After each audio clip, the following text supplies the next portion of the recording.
the United States is deeply enmeshed in the political system of Egypt and has been for 30 years. And of course, the essence of that system has to do with the dependence of the Mubarak regime on American assistance.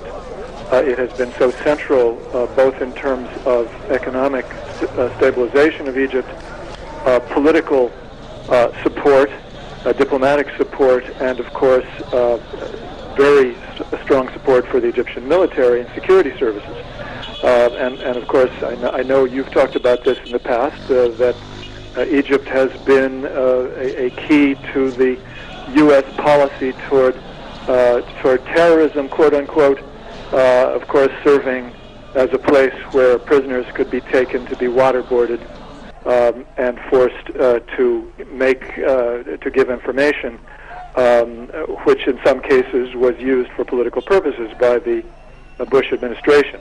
And so it has served, the Mubarak administration has served the purposes of the United States strategically in return for this function of the United States of assuring the stability of the regime. Now, of course, that deal has been disrupted by the unexpected force of popular demonstrations and pressure, which clearly is changing the reality of Egypt for good.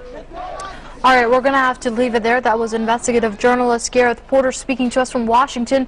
Many thanks indeed for your insights here on Press TV. Now, we're also being joined by the editor of MediaChannel.org, Danny Schechter from New York.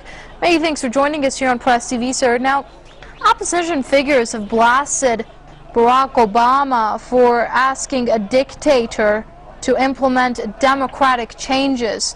Would you concur with that?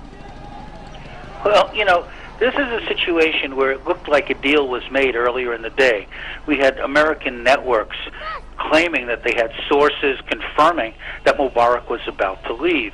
The Army sent one of their commanders into the square basically saying, you are going to win everything you want. It looked like it was a done deal. And then at the last moment, Mubarak surprised them all by being extremely stubborn and refusing to go along with the plan.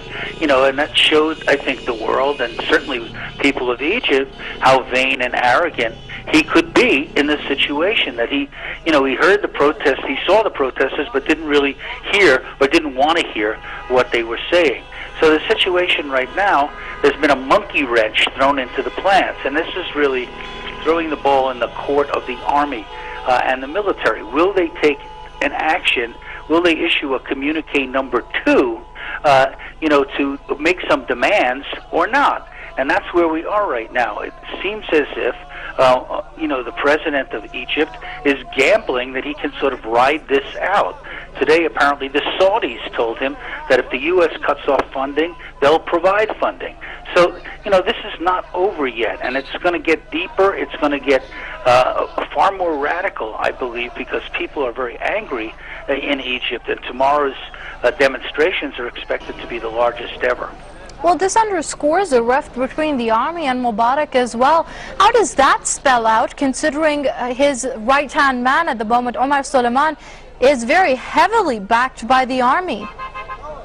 Well, I think what you have there, as you probably have in other countries, maybe even Iran, there are factions. There are people who, would like to see the president sort of move slowly into the sunset, with his dignity intact, this sort of thing. There are others who want him out the door immediately. There was one former major general interviewed on one of the satellite stations who was saying, that the man is sick, that he's schizophrenic, that he's incapable of ruling anymore, and that the speech was an example not of his strength but of his weakness.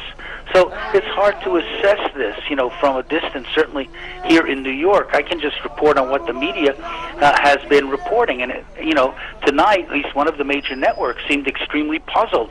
The anchorman said he was expecting to show a plane taking Mubarak out of the country, and it didn't happen. And now the Obama administration itself didn't know what to make of it. Now they're asking the government, to be specific and say what they're going to do, by when, etc., and so so forth. It seems like the situation is, it's not just chaos in the square. It's chaos in the streets. It's chaos in the suites. They can't agree on what to do. And this is an interesting situation. We haven't seen anything quite like this before. Right now.